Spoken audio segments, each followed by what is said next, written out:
wëllu mag biñ doon tuddal lii mooy wëllu mag moo nekk nii ndomb gi nag doo ndomb gu ndaw ndomb bu rëy la gis nga am ay bootal ci biir ay téere 1 2 3 4 5 6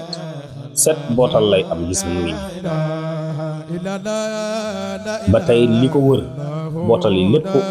ay alxuraan lañ ci bind mu ngi nii li nga gis ni mu nekk ci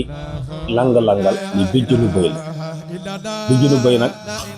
am na loo xam ne waxoon naa leen nee naa leen bëy mooy rab bi nga mooy mala yi nga xam ne balaa nga koy laalee da nga wax lu set dégg di ko jam mën na nekk ci léem wala mu dugg ci biir léem nekk ci gàncax bi génnaat donte da nga koy dàq mais dara du ko laal moo tax mag ñi daan jël béjjënam bi ci liggéey ay kaaraange gii nga gis ñi long ko ci moom kese soo ko amee am nga kaaraange waaw waaye nag amul war sax loolu moo tax dañ koo lonkaale ci wàllu mag moom kaaraange bul bay béjjën bi ñuy sox kaaraange moo ci teg loxo képp koo xam ne da nga bëgg am kaaraange muy musluwaay fexeel am béjjënu bëy bi ñuy liggéey nga takk ko ci sa ndigg incha allah da nga am kaaraange wala nga takk ko sa loxo nday joor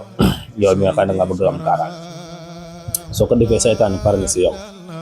bëy saytaan sax da ko ragal kon yow bi nga xam ne da nga bëgg numéro bi rek jëlal 77 la 060 38 02 wala 75 221 39 48 kon bii mooy wàllu mag gis nga ko wam leer lii mooy wàllu mag lii nag bii defar luñ fi kenn suñu bopp lañ ko defaral waaw su baaxutoon duñ ko takk incha allah loolu mooy wàllu mag képp ko bëgg wooteel si jàppandal tey dañ leen di defal ay vidéo yu am solo dañ leen tamit may lenn ci ay gàllaaj yoo xam ne su la neexee nga def ko def gis lay doon